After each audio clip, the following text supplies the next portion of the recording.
Hurry up, we have to go. Just leave your posters, your bed, your TV, and your stereo, and let's go. Just leave my posters? My bed and TV? What will I hang on my wall? Where will I lay my head? What do I watch the season's game on? In the new house. Scolded because I was told I was stepping out of a child's place for asking such questions. Honestly, I thought a child's place was their home, and I was always moving, or shall I say running, out of the place I thought was my home. 2 months here, 6 months there, a year here and there.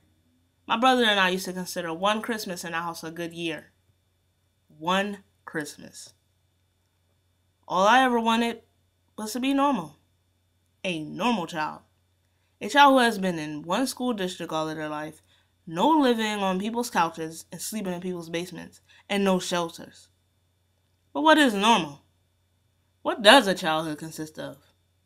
These questions I can't answer because I don't consider my childhood normal. All I know is how the media portrays one's childhood. The superhero dad that goes out of his way to be the role model for his children. The stay-at-home mom who packs her kids' lunch every night.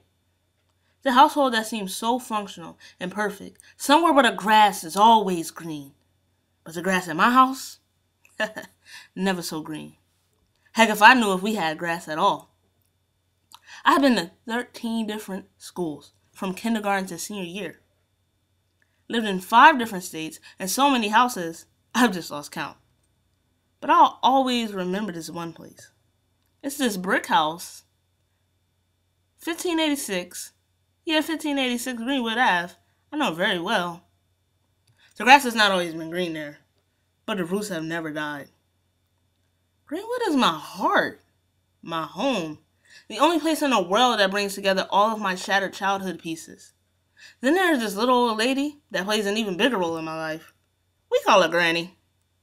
She has been my granny since I was born, so when kids tease me about the name, I pay it no mind. Although we call her Granny as a family, in my mind, she's always been like my superwoman.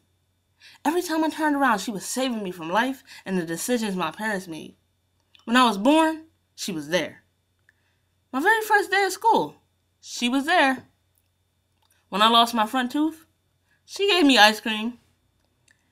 When I fell off my bike and scraped my knee, she was there to clean up the boo-boo. It was like being raised with 2 moms. When one was incapable, then the other one stepped in to play.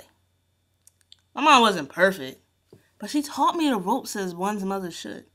She gave me the strength to be a woman and no longer think of myself as a child. When I was 10, nowhere near a woman.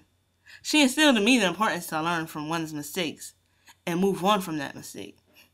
As a 10-year-old woman, I had to make up my mind about what I wanted my identity to portray about me.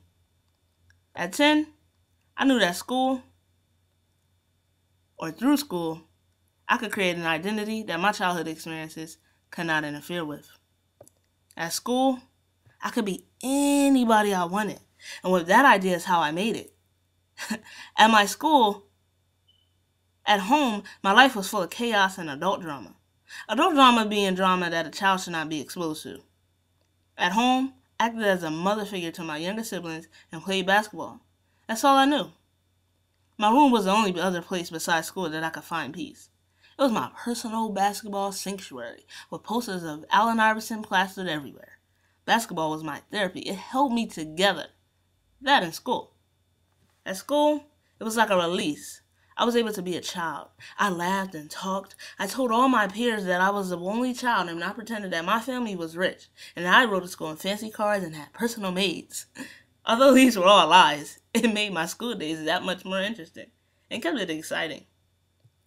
The thing that gets to me about school is no matter how bad things got at home, my teacher never noticed.